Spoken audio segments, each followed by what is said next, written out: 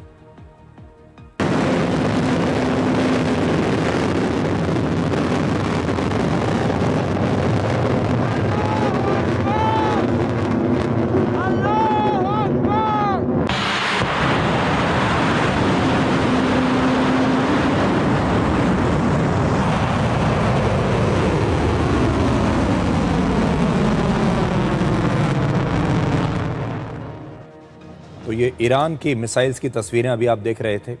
और अब से थोड़ी देर पहले अमेरिका के राष्ट्रपति डोनाल्ड ट्रंप ने सोशल मीडिया पर लिखा है कि ईरान बिना शर्त सरेंडर करे तभी उसके साथ कोई समझौता होगा। राष्ट्रपति ट्रंप ने कहा है कि इसके बाद ईरान में एक नया और बेहतर नेतृत्व यानी लीडरशिप चुना जाएगा और उन्होंने ये भी बताया है कि अमेरिका अपने सहयोगी देशों के साथ मिलकर ईरान को दोबारा आर्थिक रूप से मजबूत बनाने के लिए काम करेगा। और राष्ट्रपति ट्रंप ने अपने सोशल मीडिया पोस्ट में मेक ईरान ग्रेट अगेन का नारा भी दिया है। तो पहले वो नारा दिया करते थे मेक अमेरिका ग्रेट अगेन अपने देश के लिए, लेकिन आज वो नारा दे रहे हैं मेक ईरान ग्रेट अगेन। और वो कह रहे हैं कि अगर ईरान हमारे कहने पर चलेगा तो हम ही ईरान के अगले लीडर को चुनेंगे और हम ही तय करेंगे कि ईरान में क्या होगा और इससे ईरान को बहुत फायदा होगा, ईरान के लोगों को बहुत तरक्की मिलेगी। लेकिन आज एक बड़ा सवाल यह भी है कि लोग राष्ट्रपति ट्रंप के इस भरोसे को मान कैसे लें, क्योंकि यही भरोसा उन्होंने इराक में भी दिया था अमेरिका ने, जब इराक का युद्ध शुरू किया था, गल्फ वॉर जब शुरू किया था। यही भरोसा अफगानिस्तान के लोगों को भी दिया था, यही भरोसा लीबिया के लोगों को भी दिया था, यही भरोसा अमेरिका ने हर उस देश के लोगों को दिया है जहां पर अमेरिका ने हस्तक्षेप किया है। लेकिन आज तक एक भी कोई ऐसा देश नहीं मिलता जहां पर अमेरिका के हस्तक्षेप के बाद कोई तरक्की हुई हो, विकास हुआ हो या उस देश के लोगों की जिंदगी बेहतर हुई हो। आप सीरिया देख लीजिए, इराक देख लीजिए, अफगानिस्तान देख लीजिए, लीबिया देख लीजिए और ये लिस्ट बहुत लंबी है। अब आपको ये बताते हैं कि इस युद्ध में कुछ ऐसे हथियार आ रहे हैं जो दुनिया पहली बार देख रही है। इस युद्ध में एक ऐसे हथियार की एंट्री हुई है जो दुनिया के सबसे विवादित और खतरनाक हथियारों में से एक है और इसका नाम है क्लस्टर बॉम्ब। इजराइल का आरोप है कि ईरान ने 2 मार्च को इजराइल पर एक ऐसे क्लस्टर बॉम्ब मिसाइल से हमला किया जिसमें सिर्फ एक वॉरहेड यानी विस्फोटक नहीं होता, बल्कि ये मिसाइल पहले शुरू में ही आसमान में जाकर खुल जाती है और इस मिसाइल से लगभग 250 बॉम्ब बाहर निकलकर एक बड़े इलाके में फैल जाते हैं और फिर हमला करते हैं और इससे आम लोगों को सबसे ज़्यादा नुकसान होता है। सबसे पहले आप इजराइल के टेल अवीव शहर में ईरान के इसी क्लस्टर बॉम्ब के हमले की ये तस्वीरें देखिए।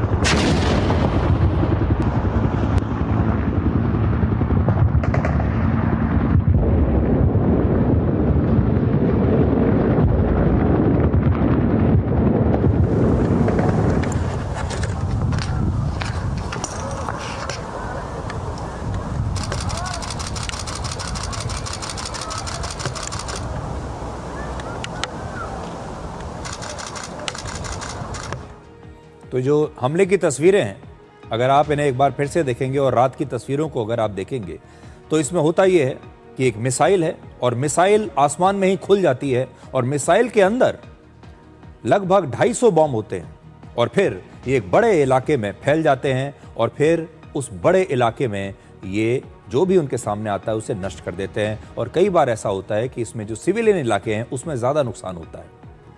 अब बड़ा सवाल यह है कि क्लस्टर बॉम्ब की यह टेक्नोलॉजी ईरान के पास कहां से आई। ऐसा माना जा रहा है कि ईरान को यह टेक्नोलॉजी शायद रशिया या चीन से मिली है।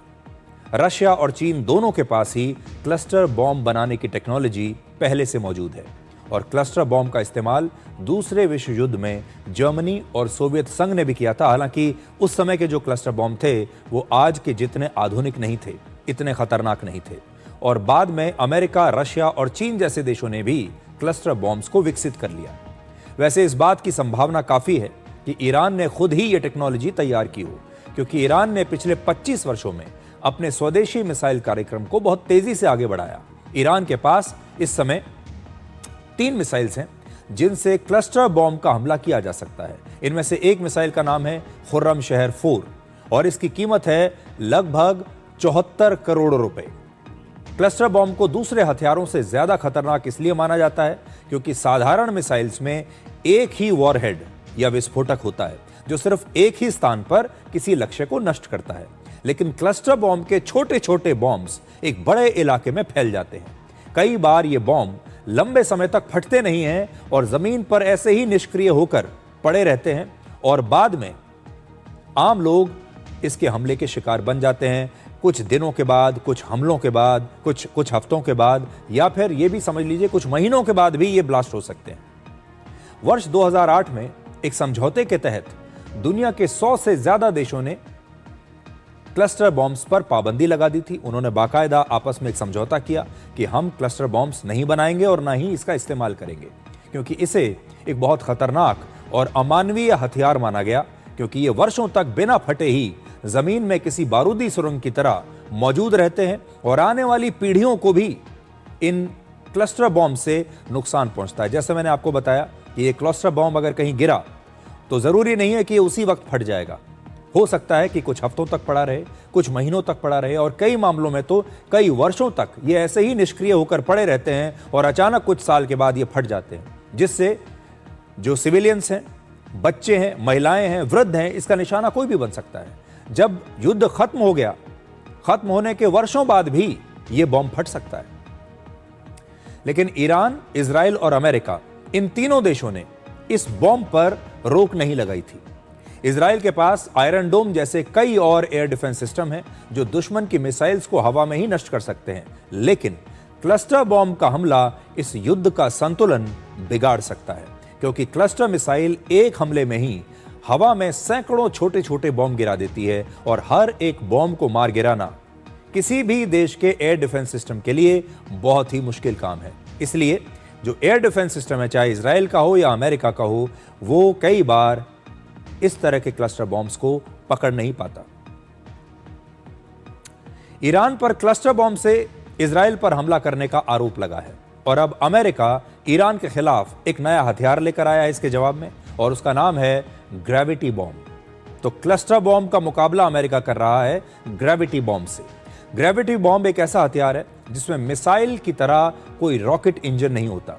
यह पृथ्वी के गुरुत्वाकर्षण की वजह से नीचे गिरता है, इसीलिए इसे फ्री फॉल बॉम्ब भी कहते हैं और लक्ष्य से टकराते ही इसमें जबरदस्त विस्फोट होता है। इस बॉम्ब को किसी फाइटर जेट या बॉम्बर से गिराया जाता है और यह किसी मिसाइल की तरह खुद उड़कर अपने लक्ष्य तक नहीं पहुंचता।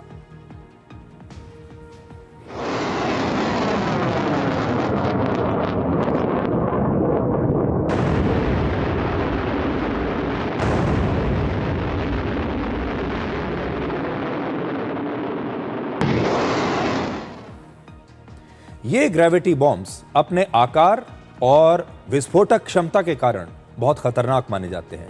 अमेरिका के पास मार्क 80 सीरीज के 3 तरह के ग्रेविटी बॉम्ब्स हैं।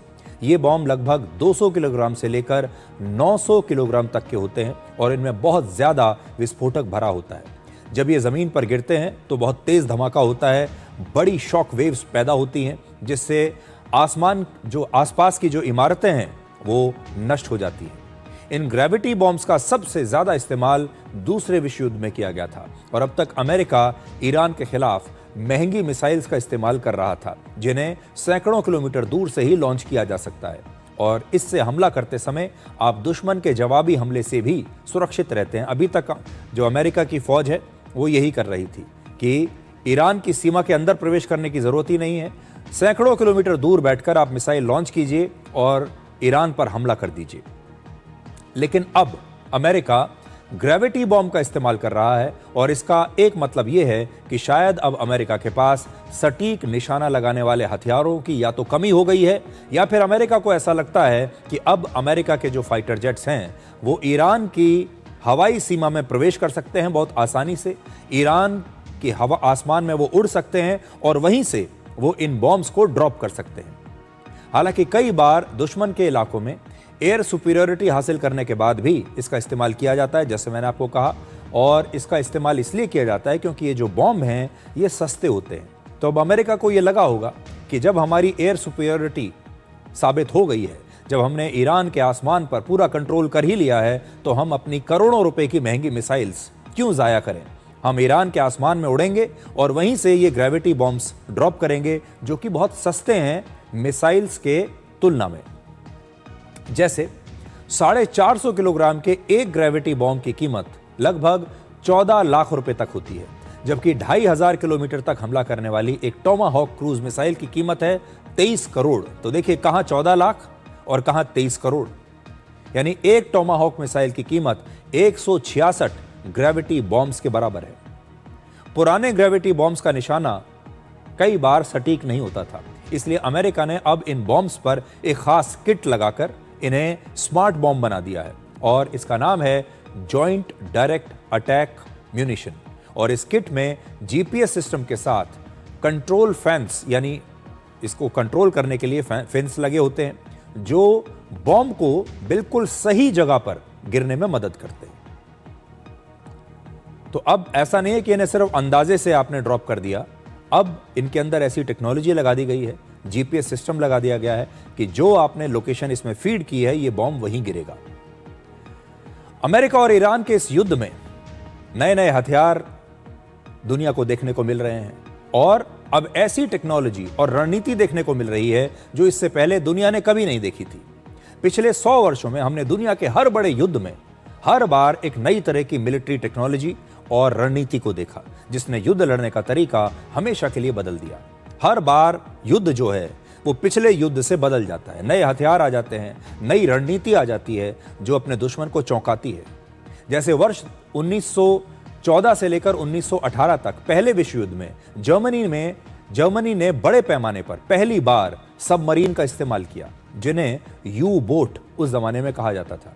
ये समुद्र की लहरों के नीचे रहती थी और अचानक किसी दुश्मन के जहाज पर हमला कर देती थी। दुनिया ने पहली बार इस प्रकार की पनडुब्बियों को देखा और ऐसा ही एक हमला अमेरिका की सबमरीन ने 4 मार्च को हिंद महासागर में ईरान के एक युद्धपोत पर किया था। हाल ही में उसकी आपने तस्वीरें देखी होंगी, जब हिंद महासागर में 4 मार्च को यह हमला हुआ। इसके बाद दूसरे विश्व युद्ध में जर्मनी ने पहली बार बड़े पैमाने पर मिसाइल्स का इस्तेमाल किया था। उस समय मिसाइल्स बिल्कुल नई हथियार थी, हालांकि उस जमाने में उसे मिसाइल नहीं बल्कि फ्लाइंग बॉम्ब कहते थे और इसके हमलों से पूरे यूरोप में दहशत फैल गई थी। लोगों ने इससे पहले उड़ते हुए एयरक्राफ्ट तो देखे थे, हवाई जहाज तो देखे थे, फाइटर जेट्स जब उड़कर जाते थे, लेकिन उड़ता हुआ बॉम्ब उन्होंने पहली बार देखा। बाद में इसे मिसाइल्स का नाम दिया गया। दूसरे विश्व युद्ध को खत्म करने के लिए अमेरिका ने पहली बार जापान पर 2 परमाणु बॉम्ब गिराए और यह भी दुनिया ने पहली बार देखा। और वर्ष 1991 में पहला खाड़ी युद्ध जब हुआ तो यह दुनिया का पहला ऐसा युद्ध था जिसे दुनिया भर के लोगों ने पहली बार टीवी पर लाइव देखा, क्योंकि इस युद्ध का लाइव ब्रॉडकास्ट दुनिया के बड़े बड़े चैनल्स कर रहे थे। तो आप कह सकते हैं कि जो गल्फ वॉर था 1991 का, वो पहला दुनिया का टेलीवाइज्ड, टीवी पर देखा जाने वाला युद्ध था और इसी युद्ध से पहली बार किसी युद्ध की लाइव रिपोर्टिंग की शुरुआत हुई। और अमेरिका ने इस युद्ध में अपने पहले स्टेल्थ एयरक्राफ्ट का भी इस्तेमाल किया, जिसका नाम है F-117 नाइट हॉक। और इस विमान की खासियत यह थी कि यह दुश्मन के रेडार पर नजर नहीं आता था, जो कि उस समय बिल्कुल नई टेक्नोलॉजी थी। यह किसी एलियन स्पेसशिप की तरह दिखता था। और इसी युद्ध में अमेरिका ने पहली बार टोमाहॉक क्रूज मिसाइल का भी इस्तेमाल किया था और इस समय भी ईरान के खिलाफ इसी टोमाहॉक मिसाइल के नए मॉडल से हमला किया जा रहा है। इसके बाद हमने जितने भी युद्ध देखे उसमें टेक्नोलॉजी लगातार अपग्रेड होती चली गई। फिर रशिया और यूक्रेन के युद्ध में हमने पहली बार ड्रोन्स का इस्तेमाल इतने बड़े स्तर पर होते हुए देखा और हमें समझ में आया कि ड्रोन से भी युद्ध लड़ा जा सकता है। इस युद्ध में 80% सैनिकों की मौत ड्रोन्स के हमलों से हुई। और इसी तरह ऑपरेशन सिंदूर के दौरान भारतीय सेना ने पाकिस्तान की सीमा में दाखिल हुए बिना ही मिसाइल्स और ड्रोन से हमला करके उसके 11 एयरबेस और 9 आतंकी ठिकानों को नष्ट कर दिया। दुनिया को समझ में आया कि बड़ी बड़ी जो मिसाइल्स हैं उनका कैसे इस्तेमाल किया जाता है। और अब किसी देश की सेना को किसी दूसरी देश के अंदर प्रवेश करने की आवश्यकता ही नहीं है। आप अपनी सीमा के अंदर बैठकर दूसरे देश को नष्ट कर सकते हैं। और इस समय अमेरिका और ईरान के युद्ध में पहली बार दुनिया एआई का इस्तेमाल देख रही है।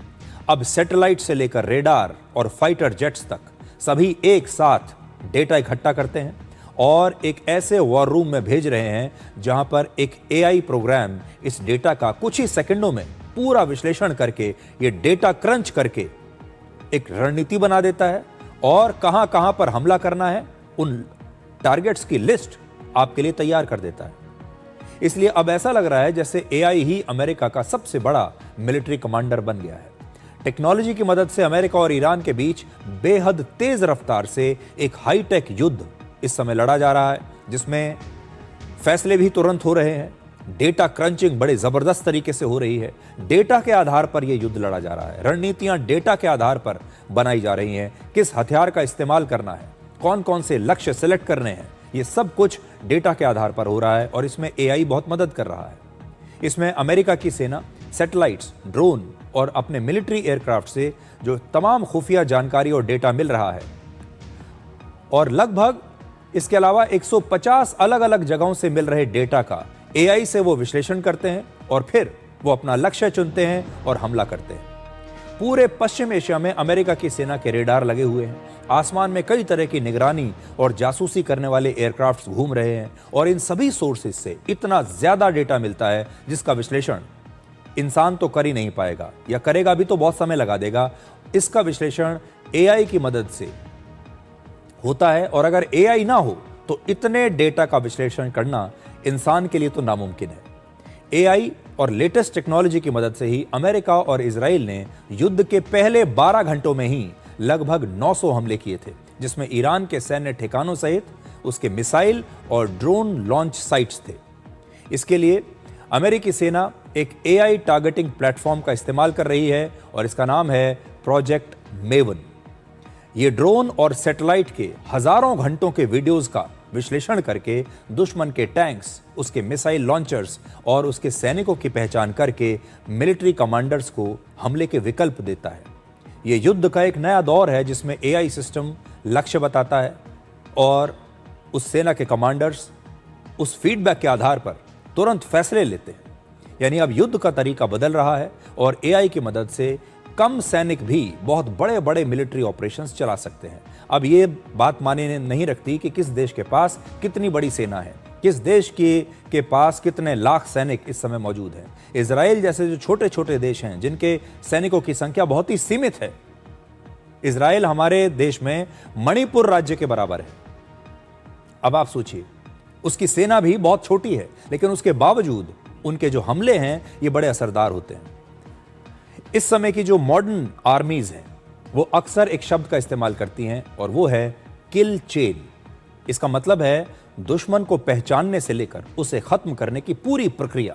पहले इस प्रक्रिया को पूरा करने में कई कई दिन या हफ्ते लग जाते थे, लेकिन अब एआई ये काम कुछ मिनटों में कर देता है। इसलिए अमेरिका के रक्षा मंत्री पीट हेग्सेथ ये कहते हैं कि आने वाले दिनों में ईरान पर अमेरिका के हमले बहुत तेजी से बढ़ सकते हैं। And as part of when we say more to come, it's more fighter squadrons, it's more capabilities, it's more defensive capabilities, and it's more bomber pulses more frequently. The amount of firepower over Iran and over Tehran is about to surge dramatically. कुछ वर्ष पहले तक जिस देश के पास जितनी ज्यादा missiles होती थीं, रॉकेट्स, टैंक्स या फाइटर जेट्स होते थे, उस सेना को उतना ही ताकतवर माना जाता था। लेकिन आज के जमाने में जिसके पास एआई, डेटा और नई टेक्नोलॉजी होगी वही सेना सबसे ज्यादा ताकतवर होगी और किसी भी युद्ध में उसे निर्णायक बढ़त मिल सकती है अगर उसके पास लेटेस्ट टेक्नोलॉजी है, उसके पास बेहतरीन इंटेलिजेंस है और उस डेटा को क्रंच करने के लिए उसके पास अपना खुद का एआई सिस्टम है। आपको याद होगा हमने आपको बताया था कि ईरान का शाहिद ड्रोन इस युद्ध में एक सुपरस्टार साबित हो रहा है। आज आपको यह बताएंगे कि इस ड्रोन से हमला करने की रणनीति क्या है। ईरान किसी भी लक्ष्य पर हमला करने के लिए 1, 2 नहीं बल्कि सैकड़ों शाहिद ड्रोन से हमला करता है। इससे दुश्मन के एयर डिफेंस सिस्टम पर बहुत दबाव पड़ता है और ऐसे किसी हमले के दौरान कुछ ड्रोन्स को हवा में ही नष्ट कर दिया जाता है, लेकिन कई ड्रोन्स अपने लक्ष्य तक पहुंच भी जाते हैं और इसे ड्रोन स्वॉर्म अटैक कहते हैं। खुद अमेरिका के सैन्य अधिकारियों ने यह स्वीकार किया है कि ईरान के हजारों ड्रोन हमलों को पूरी तरह से रोक पाना अमेरिकी सेना के लिए भी संभव नहीं है।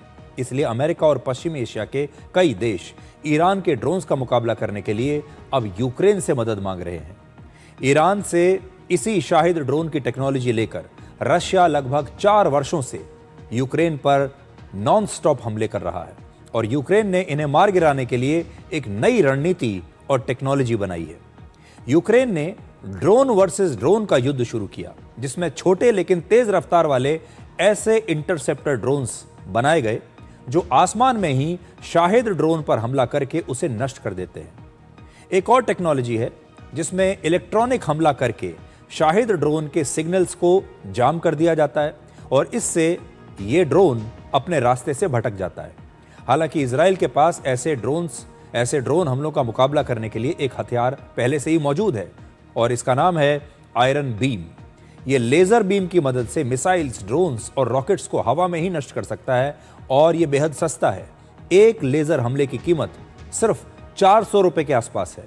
इस हथियार से लाखों रुपए के शाहिद ड्रोन या किसी करोड़ों रुपए की मिसाइल को एक पिज्जा की कीमत से भी कम में नष्ट किया जा सकता है। 400 रुपए में आप करोड़ों की मिसाइल को खत्म कर सकते हैं। और इस युद्ध में इजराइल ने पहली बार आयरन बीम का इस्तेमाल करते हुए हिजबुल्लाह के एक मिसाइल हमले को हवा में ही नष्ट किया। यानी अब यह हथियार बैटल टेस्टेड बन चुका है। इसका प्रयोग किसी युद्ध में हो चुका है। युद्ध के इतिहास में शायद यह पहली बार ऐसा है जब दुश्मन के हवाई हमलों को रोकना इतना किफायती हो गया है, इतना सस्ता हो गया है। तो आप देखते हैं जैसे जैसे टेक्नोलॉजी आगे बढ़ती चली जाती है, ये सस्ती होती चली जाती है। एक ज़माने में जो गैजेट्स इतने महंगे होते थे क्योंकि तब नई टेक्नोलॉजी थी, अब वो सारे गैजेट्स सस्ते होते चले जा रहे हैं। यही मामला हथियारों के साथ भी होता है। युद्ध और सैन्य अभियान के दौरान आपने अमेरिका के राष्ट्रपति की वॉर रूम की कई तस्वीरें देखी होंगी, जब वो इस वॉर रूम में बैठकर युद्ध पर निगरानी रखते हैं, देखते रहते हैं कि किस समय क्या हो रहा है, उनकी सेना क्या कर रही है, क्या रणनीति बन रही है। लेकिन आज हम आपको डोनाल्ड ट्रंप की प्रार्थना की दिलचस्प तस्वीरें दिखाएंगे। यहां पर युद्ध की रणनीति नहीं बन रही, यहां पर प्रेयर्स हो रही हैं, प्रार्थना हो रही है। गुरुवार को अमेरिका के कई ईसाई पादरी राष्ट्रपति ट्रंप से मिलने के लिए व्हाइट हाउस के ओवल ऑफिस पहुंचे और वहां इन सभी ने मिलकर राष्ट्रपति ट्रंप के लिए प्रार्थना की।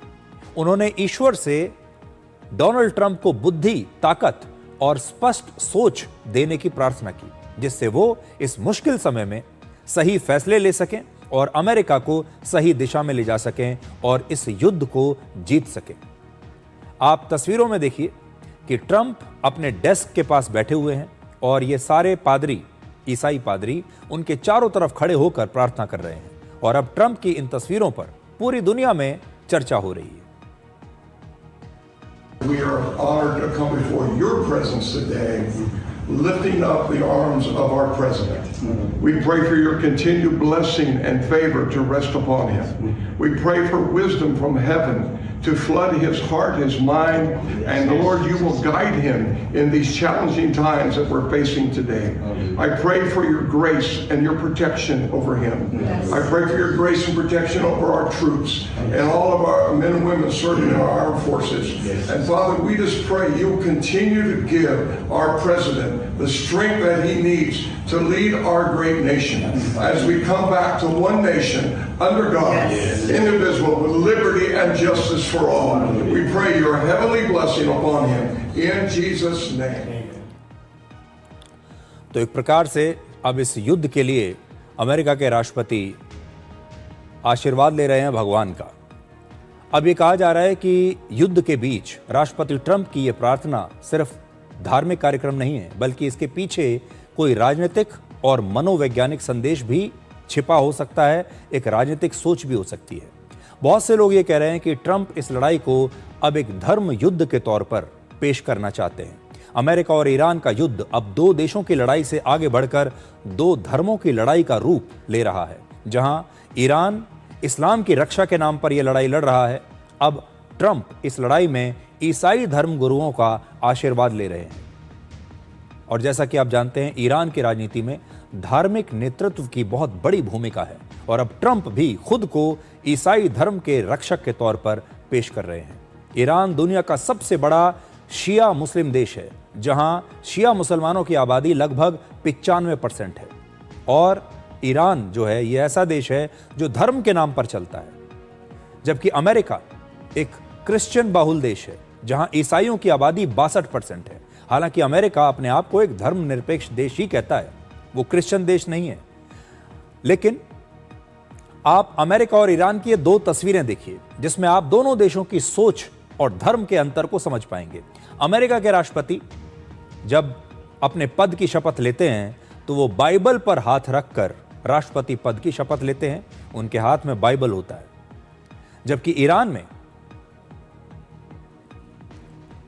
एक मुस्लिम धर्मगुरु ही वहां का सुप्रीम लीडर बन सकता है और वहां के सुप्रीम लीडर को अल्लाह के बाद सबसे ऊपर माना जाता है।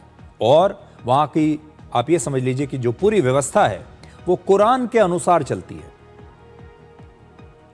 और ईरान के उसी supreme leader Ayatollah Ali Khamenei को ट्रंप की सेना ने मार डाला। तो बड़ी बात यह है कि धर्म के नाम पर चलने वाला देश, जहां पर सुप्रीम लीडर देश का सबसे बड़ा धार्मिक नेता है, जिसे अल्लाह के बाद वहां के देश के लोग सबसे ऊपर मानते हैं, उस धार्मिक नेता की अमेरिका हत्या कर देता है।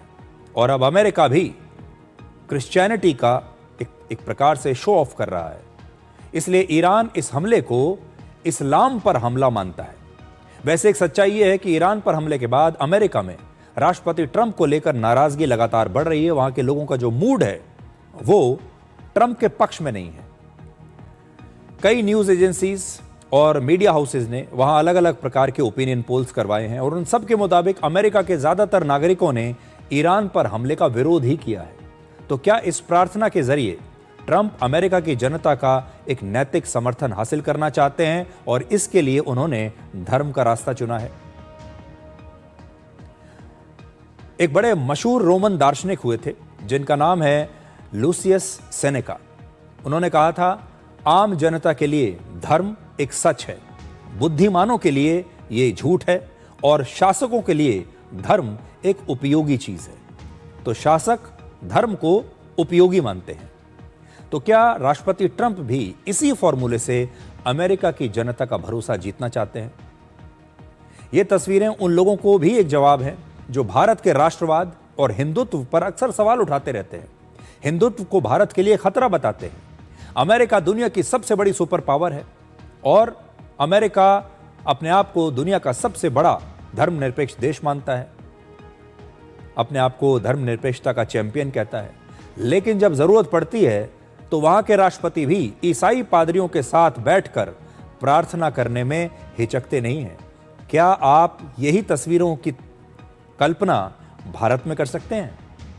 क्या आप ये सोच सकते हैं कि भारत किसी युद्ध में है या ऑपरेशन सिंदूर के दौरान अगर कोई भारत का नेता या भारत का प्रधानमंत्री धार्मिक गुरुओं के साथ या हिंदू धार्मिक गुरुओं के साथ, सनातन धर्म के धार्मिक गुरुओं के साथ अगर बैठकर अपने ऑफिस में प्रार्थना कर ले तो इस देश में क्या होगा आप खुद कल्पना कर सकते हैं। लेकिन अमेरिका में यह सब हो रहा है। ईरान के पूर्व supreme leader Ayatollah Ali Khamenei के आधिकारिक सोशल मीडिया अकाउंट से एक पोस्ट करके इजराइल को कड़ी चेतावनी दी गई है। इसमें लिखा है कि ज़ियोनिस्ट रिजीम यानी यहूदी शासन ने बहुत बड़ी गलती की है और इसके नतीजे उसे बहुत भारी पड़ेंगे। और इसके साथ ईरान की एक मिसाइल की तस्वीर लगाई गई है। यानी संदेश साफ है कि अमेरिका को जवाबी कार्रवाई जरूर दी जाएगी। तो खामनेई तो अब जिंदा नहीं है, लेकिन खामनेई का जो सोशल मीडिया अकाउंट है उसे ईरान की सरकार अभी भी एक्टिव रखे हुए है, वो सक्रिय है और उसका इस्तेमाल भी किया जा रहा है। तो ये खामनेई की तरफ से उनके सोशल मीडिया हैंडल से ये सोशल मीडिया पोस्ट किया गया है जिसमें वो कहते हैं कि अमेरिका ने बहुत बड़ी गलती कर दी है। और यहां पर भी उन्होंने भगवान का ही नाम लिया है, बाय गॉड्स ग्रेस ये लिखा है।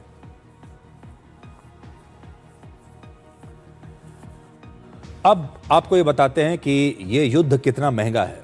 भारत से लगभग 2500 किलोमीटर दूर ईरान में ये युद्ध चल रहा है, लेकिन इसका असर हमारे देश पर भी हो रहा है, इसका असर आपके ऊपर भी होगा, क्योंकि आज फिर से भारत के शेयर बाजार में बहुत बड़ी गिरावट आई है।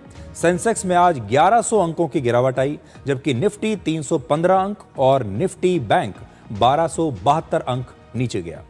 इस हफ्ते सिर्फ 4 दिनों में ही भारतीय शेयर बाजार में अब तक 14 लाख करोड़ रुपए का नुकसान हो चुका है। 14 लाख करोड़ रुपए। भारतीय शेयर बाजार पिछले साल के अप्रैल के बाद इस समय सबसे निचले स्तर पर है। इस युद्ध से दुनिया भर में कितना नुकसान हो रहा है उसका भी आंकड़ा देखिए। युद्ध शुरू होने के 100 घंटे यानी 4 दिनों में ही अमेरिका का 33,670 करोड़ रुपया खर्च हो चुका है। यानी अमेरिका हर घंटे इस युद्ध पर लगभग 337 करोड़ रुपए खर्च कर रहा है।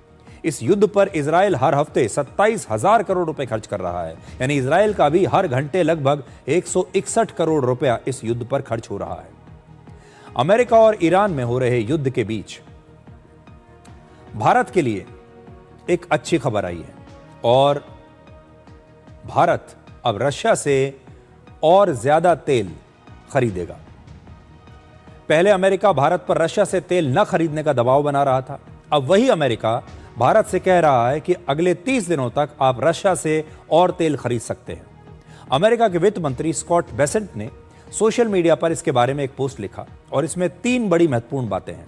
पहला, भारतीय तेल कंपनियों को रशिया से तेल खरीदने के लिए अब 30 दिन की समय सीमा दी गई है कि अभी आप 30 दिन तक और रशिया से तेल खरीदिए। इसमें अमेरिका को कोई आपत्ति नहीं होगी। दूसरा, अमेरिका कहता है कि इससे रशिया को कोई बड़ा आर्थिक फायदा नहीं मिलने वाला, इसलिए अगर भारत खरीदता भी है रशिया से तेल तो खरीद सकता है, क्योंकि इससे अभी रशिया को कोई फायदा नहीं होगा। तीसरा, इस फैसले से ईरान की वजह से हो रहा तेल संकट कम हो सकता है और बाजार में जो क्रूड ऑयल की जो कीमतें लगातार बढ़ रही हैं उसको कंट्रोल किया जा सकता है। पिछले साल अमेरिका ने रशिया से तेल खरीदने पर भारत पर 25% अतिरिक्त टैरिफ लगा दिया था। इससे भारत पर कुल अमेरिकी टैरिफ बढ़कर 50% हो गया था। हालांकि पिछले महीने अमेरिका के साथ भारत की ट्रेड डील हो गई और अमेरिका ने टैरिफ को घटाकर 18% कर दिया था। अमेरिका के इस फैसले पर हमारे देश में बड़ी राजनीति हो रही है और विपक्षी पार्टियां भारत की विदेश नीति पर सवाल उठा रही हैं और वो ये दावा कर रही हैं कि भारत की विदेश नीति अमेरिका की मर्जी से कैसे चल सकती है। अमेरिका कौन है हमें यह बताने के लिए कि हम तेल किससे खरीदेंगे, हम रशिया से तेल खरीदें या ना खरीदें। तो हमारे विपक्षी दलों को एक बहुत बड़ी गलतफहमी हो गई है। आज ऐसे तमाम लोगों को एक सच्चाई दिखाना चाहते हैं। आप पहले ये आंकड़े देखिए। भारत ने दिसंबर 2025 में रशिया से प्रतिदिन 12 लाख बैरल से ज्यादा तेल खरीदा है, जबकि इस साल जनवरी में प्रतिदिन 11 लाख बैरल तेल खरीदा और फरवरी में 10 लाख बैरल से ज्यादा कच्चा तेल भारत ने रशिया से खरीदा है। यानी भारत ने कभी भी रशिया से कच्चा तेल खरीदना बंद किया ही नहीं। चाहे अमेरिका का 50% टैरिफ रहा हो, 25% रहा हो, 18% रहा हो, आप देख लीजिए, ये आंकड़े आपके सामने हैं। दिसंबर में 12 लाख बैरल रोज खरीदा, जनवरी में इस साल 11 लाख बैरल रोज खरीदा, फरवरी में 10 लाख बैरल रोज खरीदा। तो अब आप ये बताइए, ये आंकड़े देखने के बाद कौन कहेगा कि भारत को रशिया से तेल खरीदने के लिए किसी की इजाजत की आवश्यकता है? भारत अपने हिसाब से काम करता है, जिसमें भारत के लोगों का हित है वैसे फैसले लेता है। वैसे भी भारत ने अमेरिका और ईरान के बीच युद्ध शुरू होते ही रशिया से ज्यादा कच्चा तेल खरीदने की जो प्लानिंग थी पहले ही कर ली थी, क्योंकि हम जानते थे कि इस युद्ध का तेल के सेक्टर पर बहुत बुरा असर पड़ने वाला है। भारत को जब और जहां से सस्ता कच्चा तेल मिलता है वो खरीदता है, क्योंकि भारत की जो विदेश नीति है वो सबसे पहले अपने देश के लोगों का हित देखती है। भारत रशिया के उन ऑयल टैंकर से अब तुरंत तेल खरीदने पर विचार कर रहा है जो अभी भारत से ज्यादा दूर नहीं है और समुद्र में युद्ध की वजह से वो कहीं ना कहीं फंसे हुए हैं। अब इन आंकड़ों को देखिए। इस समय लगभग 13 करोड़ बैरल रूसी कच्चा तेल समुद्र में ऑयल टैंकर्स में मौजूद है, जो किसी न किसी समुद्र में अभी फंसे हुए हैं, जिसमें अरब सागर क्षेत्र में ही 2 करोड़ 70 लाख बैरल मौजूद है। और यह तेल तुरंत भारत पहुंच सकता है, जबकि रेड सी और स्वेज नहर मार्गों में भी लगभग 2 करोड़ बैरल कच्चा तेल ऑयल टैंकर्स में मौजूद है और इसे पहुंचने में थोड़ा समय अभी लगेगा। वहीं सिंगापुर के आसपास 75 लाख बैरल रशिया का कच्चा तेल अलग अलग ऑयल टैंकर्स में जहाजों में है और यह भी तुरंत भारत पहुंच सकता है। और ऐसा माना जा रहा है कि रशिया का ज्यादातर कच्चा तेल बहुत जल्द भारत तक पहुंच सकता है और पहुंच जाएगा, और भारत इस तेल को खरीदकर दुनिया भर में जो कच्चे तेल की कीमतें बढ़ रही हैं, कच्चे तेल की कमी हो रही है, उसे दूर कर सकता है और अपने देश के लोगों के हितों की रक्षा कर सकता है। दुनिया में सबसे ज्यादा कच्चा तेल इस्तेमाल करने वाले देशों में भारत तीसरे नंबर पर है, क्योंकि हमारी डिमांड बहुत ज्यादा है। भारत में हर रोज 56 लाख बैरल तेल की खपत होती है और इतनी बड़ी मांग को पूरा करने के लिए हम लगभग 40 देशों से ये क्रूड ऑयल खरीदते हैं। इसलिए भारत को हमेशा सबसे बड़े और भरोसेमंद सप्लायर्स की जरूरत होती है, जो लगातार भारत को यह कच्चा तेल बेच सके। भारत के तेल का एक बड़ा हिस्सा मध्य पूर्व से आता है। हालांकि युद्ध की वजह से इस रास्ते से तेल सप्लाई में अब भारी गिरावट आ रही है। जैसा कि आप जानते हैं, मिडिल ईस्ट, जो मैंने अभी आपको बताया, पश्चिम एशिया में युद्ध चल रहा है, इसकी वजह से तेल की जो सप्लाई है वो बहुत कम हो गई है। लेकिन रशिया से भारत में जो तेल है वो बाल्टिक सी, आर्कटिक पोर्ट्स और ब्लैक सी के जरिए आ सकता है। और आज दिल्ली में ईरान के उप विदेश मंत्री ने भी कहा है कि स्ट्रेट ऑफ हॉर्मुज को ईरान ने अभी बंद नहीं किया है, और अगर ईरान इसे बंद करेगा भी तो वो पहले पूरी दुनिया को इसके बारे में बताएगा और फिर इसे वो बंद करेगा। It has not been closed by us, not now. If we close it, we are going to announce it. All the declaration which has been made by Iran is very precise, very honest, and very straightforward. We have not yet closed the Strait of Hormuz. Those insurance companies that they have stopped insuring, vessels and tankers is the main cause of tankers going through the Strait of Hormuz. जब भी ऐसी खबरें होती हैं तो आपको सबसे पहले आंकड़े देखने चाहिए। अब एक और आंकड़ा देखिए, इससे आप 2 बातें समझ पाएंगे। पहला कि भारत ने रशिया से तेल खरीदना कभी भी बंद नहीं किया, चाहे अमेरिका कुछ भी कहे, कोई भी देश कुछ भी कहे या हमारे विपक्षी दल कुछ भी कहें। भारत की सरकार चुपचाप अपना काम करती है और ये देखती है कि हमारे देश के 146 करोड़ लोगों का हित किस में है। और कोई भी जो अच्छी सरकार होती है वो दूरदर्शी होती है, वो सिर्फ आज के बारे में नहीं सोचती, वो कल, परसों, अगले भविष्य के बारे में सोचती है। वो हर युद्ध की तैयारी करके रखती है पहले से। कोई भी बड़ा क्राइसिस आने वाला होता है तो उसकी पहले से तैयारी करके रखती है। और इसी के लिए जो है अच्छी सरकार का किसी भी देश में होना, किसी भी देश में अच्छे लीडर का होना बहुत ज़रूरी होता है। और दूसरी बात ये कि रशिया से तेल खरीदने और स्ट्रेट ऑफ हॉर्मुज में क्या संबंध है, इन दोनों के बीच भी एक रिलेशनशिप है। मार्च 2022 से भारत ने रशिया से सस्ते दाम पर कच्चा तेल खरीदना शुरू किया था और पिछले साल जून में भारत अपनी जरूरत का लगभग 45% तेल रशिया से ले रहा था, जो अब घटकर लगभग 20% पर आ गया है। दिलचस्प बात यह है कि रशिया से तेल खरीद और स्ट्रेट ऑफ हॉर्मुज से आने वाली सप्लाई में विपरीत संबंध है। जब भारत रशिया से ज्यादा तेल खरीदता है तो स्ट्रेट ऑफ हॉर्मुज से आने वाली सप्लाई तेल की कम हो जाती है। उदाहरण के लिए, जब रशिया से 45% तेल हमारे यहां आ रहा था, तब स्ट्रेट ऑफ हॉर्मुज से करीब 35% सप्लाई थी। लेकिन जैसे ही रशिया से खरीद हमने कम की, जनवरी में हॉर्मुज से सप्लाई बढ़कर लगभग 50% हो गई। भारत, अब ये जो मैं आपको आंकड़ा बता रहा हूं, ये आपके लिए बहुत जरूरी है जानना। भारत अपनी जरूरत का लगभग 90% कच्चा तेल, 66% एलपीजी और 50% एलएनजी दूसरे देशों से खरीदता है। हमारे देश में 25 करोड़ बैरल से ज्यादा कच्चा तेल और रिफाइंड प्रोडक्ट्स का भंडार इस समय है और ये 7 से 8 हफ्तों की जरूरत के लिए काफी है। इसलिए सबसे पहली बात तो यह है कि आपको घबराने की कोई आवश्यकता नहीं है। हमारे पास पर्याप्त भंडार है कच्चे तेल का। हमारे देश में 40% एलएनजी का जो आयात है वो हम कतर से करते हैं और आप जानते हैं कि कतर में इस समय युद्ध चल रहा है। ईरान कतर पर लगातार हमले कर रहा है और कतर में ईरान के हमले के बाद वहां एलएनजी का उत्पादन अभी रोक दिया गया है।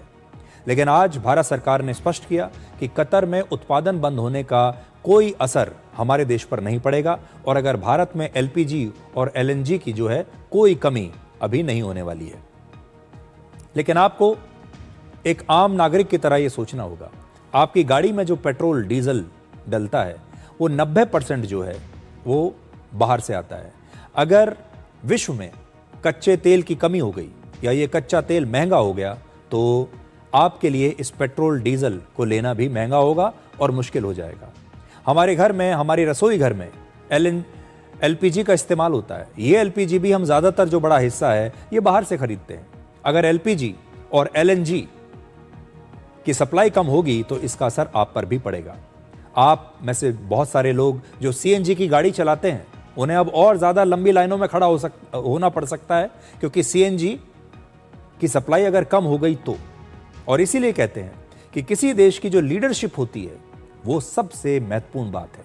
हमारे देश की लीडरशिप, हमारे देश के लोगों ने जिस सरकार को चुना है वो सरकार भविष्य के बारे में पहले से नीति बनाकर रखती है। आपने देखा होगा कोविड के समय जो बड़े बड़े विकसित देश हैं वो सब कोलैप्स हो गए क्योंकि उनके देश की सरकारों ने इस प्रकार के क्राइसिस के लिए पहले से कुछ प्लानिंग करके नहीं रखी थी। लेकिन भारत में उतना नुकसान नहीं हुआ जितना दूसरे देशों में हुआ था। इसे प्लानिंग कहते हैं, इसे लीडरशिप कहते हैं। इसी प्रकार से जब इस प्रकार का कोई क्राइसिस आने वाला होता है, जैसे इस समय युद्ध चल रहा है, तो कोई भी जो दूरदर्शी सरकार होती है वो पहले से योजना बनाकर रखती है ताकि उसके देश के लोगों पर अतिरिक्त भार ना पड़े। बहुत सारे लोग कहते हैं कि हमसे टैक्स ले लिया जाता है लेकिन हमें बदले में कुछ नहीं मिलता। ये सारा टैक्स कहां काम आता है? अब जब पूरी दुनिया में क्रूड ऑयल महंगा होगा, एलएनजी महंगी हो जाएगी, एलपीजी महंगी हो जाएगी और आपको आज भी उसी दाम पर वो एलपीजी, वो पेट्रोल, वो डीजल, वो सीएनजी अगर मिल रही है तो अब इस नुकसान की भरपाई कौन करेगा? इसीलिए जो अच्छी सरकारें होती हैं वो एक बफर लेकर चलती हैं ताकि जब कभी इस प्रकार की कोई स्थिति आए तो हमारे देश के लोगों की जेब पर अतिरिक्त बोझ ना पड़े। और इसीलिए हर चुनाव में ये देश के नागरिकों के लिए बहुत सबसे बड़ी चुनौती होती है कि वो सही सरकार को चुने, सही नेतृत्व को चुने और लीडरशिप का जो असली टेस्ट होता है वो इस तरह के दिनों में आपको देखने को मिलता है। अब सबसे बड़ा सवाल यह है कि आखिर अमेरिका ने रशिया से भारत के तेल खरीदने को लेकर अपने रुख में यह बदलाव क्यों किया और क्या अमेरिका भारत की मदद कर रहा है या फिर अपने खुद की मदद कर रहा है? इस हफ्ते कच्चे तेल में अब तक 32% की तेजी आ गई है और आज तो 10% की तेजी आई है एक ही दिन में। अब कच्चे तेल की कीमत $89 प्रति बैरल हो गई है। अगर कच्चा तेल महंगा होता है तो इससे दुनिया भर में महंगाई बढ़ेगी और मंदी का खतरा, आर्थिक मंदी का खतरा बढ़ जाएगा। इस समय अमेरिका युद्ध में फंसा हुआ है। ऐसे में महंगाई और आर्थिक मंदी की सबसे ज्यादा संभावना खुद अमेरिका में है। इस साल अमेरिका में मध्यावधि चुनाव होने वाले हैं और राष्ट्रपति डोनाल्ड ट्रंप ये बिल्कुल नहीं चाहेंगे कि अमेरिका में महंगाई बढ़ जाए और उनकी लोकप्रियता कम हो जाए। लेकिन जैसा मैं आपको बता रहा हूं कि दुनिया भर में महंगाई बढ़ सकती है, लेकिन अभी आप ये देखिए कि आपके देश में अभी भी आप उसी दाम पर पेट्रोल डीजल खरीद रहे हैं, एलपीजी खरीद रहे हैं और सीएनजी खरीद रहे हैं। अब एक छोटा सा ब्रेक, इसके बाद आपको दिखाएंगे कि कैसे भारत में सायरन वाली युद्ध पत्रकारिता पर केंद्र सरकार ने एक ब्रेक लगाया है।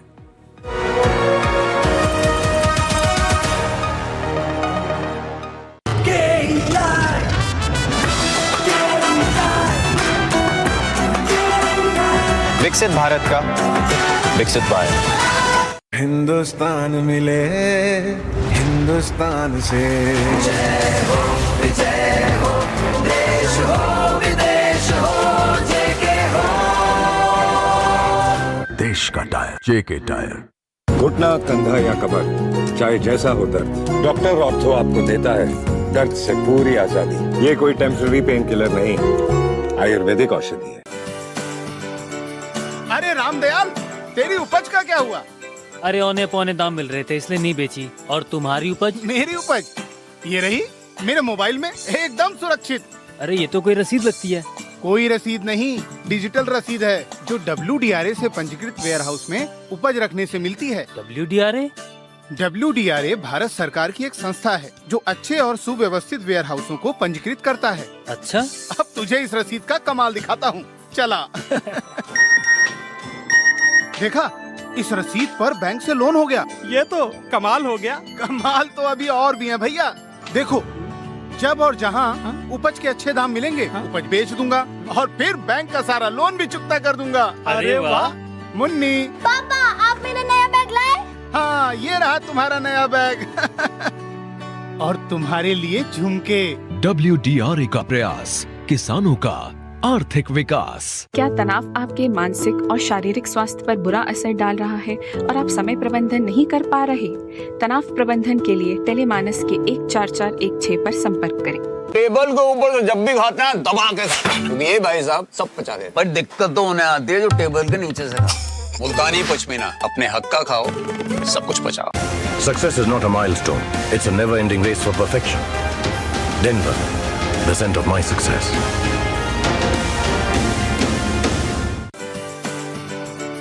अरे रामदयाल, तेरी उपज का क्या हुआ? अरे औने पौने दाम मिल रहे थे इसलिए नहीं बेची। और तुम्हारी उपज? मेरी उपज ये रही मेरे मोबाइल में एकदम सुरक्षित। अरे ये तो कोई रसीद लगती है।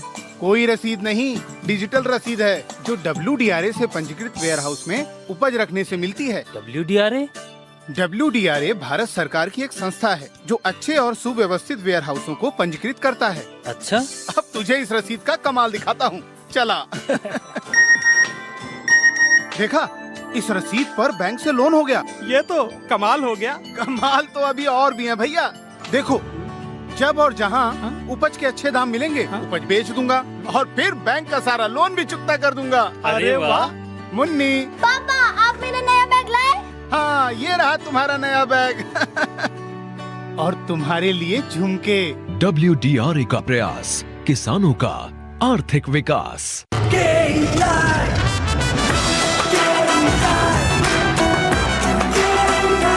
विकसित भारत का विकसित भारत।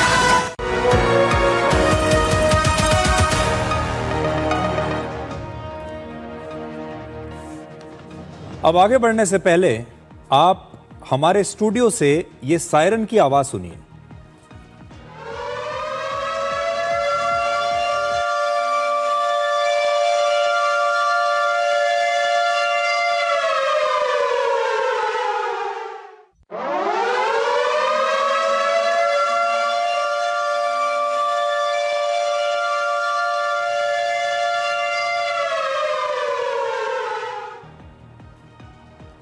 फिर से सुनिए, मैं आपको कुछ और सुनाना चाहता हूं। देखिए, अगर ये सारे दिन आपके टीवी पर बजता रहे तो देखिए आपको कैसा लगता है। एक बार फिर देखिए।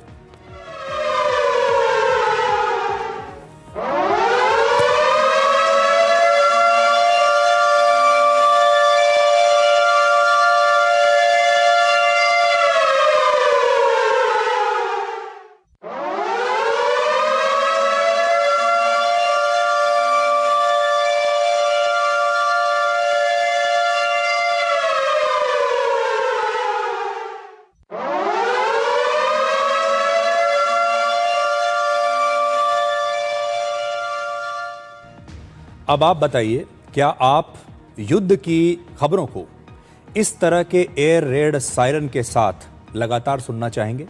क्योंकि जब भी आप इस सायरन की आवाज़ को सुनते हैं तो आपको यही लगता है कि आपके आसपास कोई इमरजेंसी की स्थिति है, कोई आपातकाल की स्थिति है और आप तुरंत सावधान और सतर्क हो जाते हैं और पैनिक में भी आ जाते हैं, घबरा भी जाते हैं। न्यूज़ सुनने के दौरान एक अजीब सी घबराहट होने लगती है। लेकिन हमारे देश के कुछ न्यूज़ चैनल्स आजकल ऐसे ही सायरन बजा बजाकर अमेरिका और ईरान के युद्ध की खबरें आपको दिखा रहे हैं और उनकी खबरों को देखकर ऐसा लगता है मानो युद्ध अमेरिका और ईरान के बीच नहीं बल्कि भारत और किसी दूसरे देश के बीच हो रहा हो। और युद्ध इस समय तेहरान में नहीं हो रहा, टेल अवीव में नहीं हो रहा, युद्ध आपके मोहल्ले में, आपके आसपास, आपके घर के आसपास कहीं पर हो रहा है। ये जो सायरन की आवाज है ये आपके घर की खिड़की से आ रही है। भारत दुनिया का शायद ऐसा पहला देश बन गया है जिसने इसी सायरन वाली खबरों की वजह से अपने देश के न्यूज़ चैनल्स की TRP पर 4 हफ्ते के लिए रोक लगा दी है। भारत सरकार ने आज एक आदेश जारी किया है जिसमें लिखा है कि इजराइल और ईरान के संघर्ष की खबरें दिखाते समय कुछ न्यूज़ चैनल्स अनावश्यक सनसनीखेज और अटकलों पर आधारित खबरें दिखा रहे हैं। इससे आम लोगों में डर और घबराहट फैल सकती है, खास तौर पर उन लोगों में जिनके परिवार या दोस्त उन इलाकों में रह रहे हैं। इसलिए सरकार ने ब्रॉडकास्ट ऑडियंस रिसर्च काउंसिल यानी बार्क को निर्देश दिया है कि वो न्यूज चैनल्स की टीआरपी का डेटा तुरंत रोक दें, न्यूज चैनल्स की टीआरपी की रिपोर्टिंग बंद कर दें और टीआरपी को रिलीज ना करें, क्योंकि बार्क टीवी चैनल्स की टीआरपी यानी टेलीविजन रेटिंग पॉइंट को मापने का काम करने वाली भारत की एकमात्र संस्था है। और ये जो रोक है ये 4 हफ्तों तक लगाई गई है और इसमें कहा गया है कि अभी शुरुआत में 4 हफ्ते तक और उसके बाद until further directions whichever is earlier। आपने देखा होगा दुनिया में कहीं भी अगर युद्ध शुरू होता है तो सबसे पहले भारत में इसकी खतरनाक कवरेज शुरू हो जाती है, चाहे वो ये युद्ध हो या इससे पहले यूक्रेन का युद्ध रहा हो या उससे पहले कोई और युद्ध रहे हो। युद्ध के साथ ही भारत में न्यूज चैनल्स के बीच एक नया युद्ध शुरू होता है जिसे टीआरपी का युद्ध कहते हैं। और युद्ध की खतरनाक तस्वीरों के साथ न्यूज एंकर्स चिल्लाने लगते हैं और एयर रेड सायरन बार बार बजाकर आपका ध्यान अपनी तरफ खींचते हैं। एक तरह से युद्ध के साथ ही भारत में सायरन वाली पत्रकारिता शुरू हो जाती है। ज्यादातर न्यूज चैनल्स को यह लगता है कि जो जितना ज्यादा शोर मचाएगा, जिस चैनल पर न्यूज एंकर्स जितना ज्यादा ऊंचे स्वर में बात करेंगे, उसकी टीआरपी उतनी ही ज्यादा आएगी। और भारत सरकार ने इसी बात को ध्यान में रखते हुए अब भारत में न्यूज चैनल्स की टीआरपी पर 4 हफ्ते के लिए रोक लगा दी है। ये बहुत ही दिलचस्प आदेश आया है, आप ये कह सकते हैं, लेकिन इससे आप ये समझ सकते हैं कि जो न्यूज़ चैनल आपके घरों में आते हैं वो कितने लाउड हो चुके हैं, वो कितना शोर मचा रहे हैं। और अब भारत सरकार ने भी इसका संज्ञान लिया है कि इस प्रकार की जो युद्ध की रिपोर्टिंग आप देख रहे हैं दिन रात लगातार, उससे आपकी मानसिक स्थिति पर बुरा असर पड़ सकता है, आप डर सकते हैं, आपको घबराहट हो सकती है। अब एक छोटा सा ब्रेक और ब्रेक के बाद डिकोड जिंदगी में आपको दिखाएंगे आज का विचार।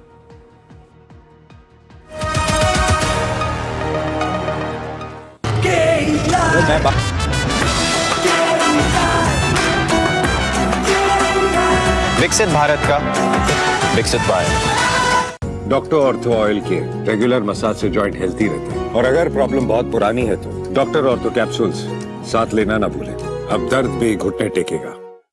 Success is not a milestone. It's a never-ending race for perfection. Denver, the center of my success.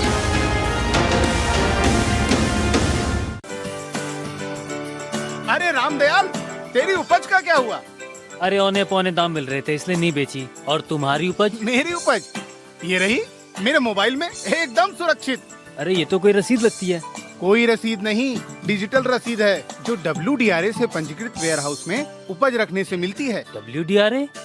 WDRA Bharat सरकार की एक संस्था है जो अच्छे और सुव्यवस्थित वेयर हाउसों को पंजीकृत करता है। अच्छा, अब तुझे इस रसीद का कमाल दिखाता हूँ, चला।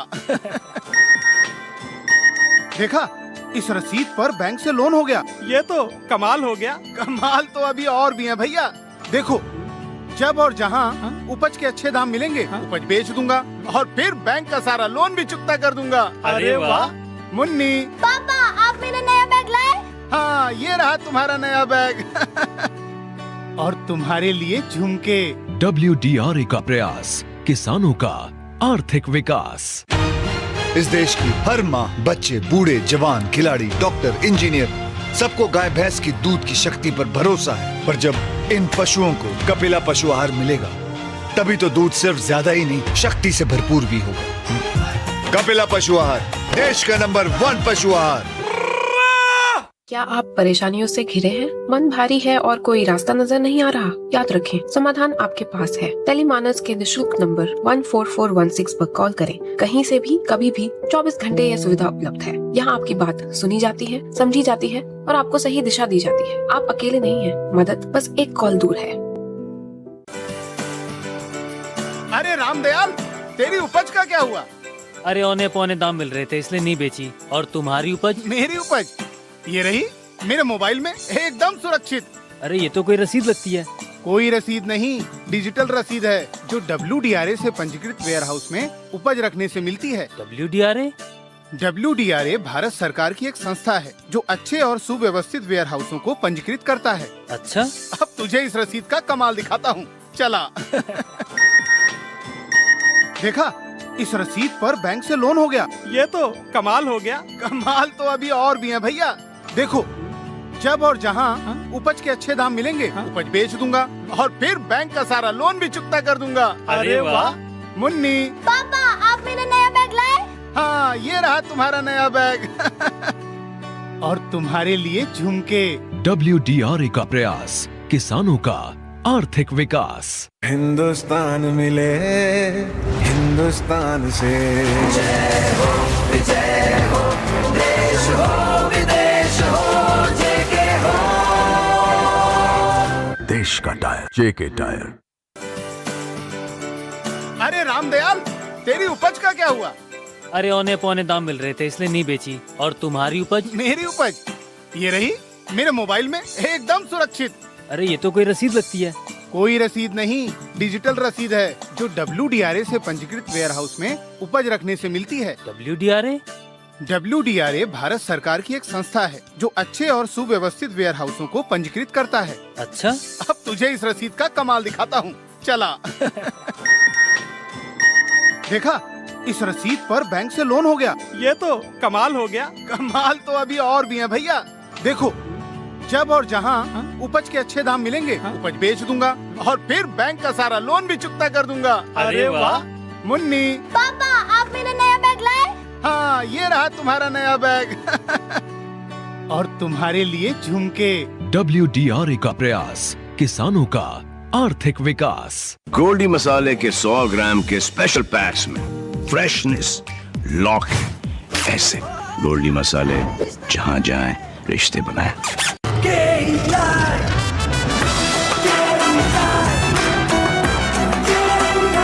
विकसित भारत का विकसित भारत।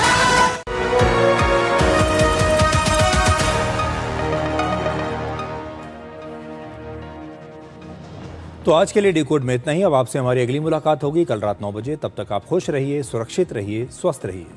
और ये कलयुग है, यहाँ लोग घर के संबंधों में बेईमानी करके बाहर के संबंधों में ईमानदारी खोजते हैं। नमस्कार।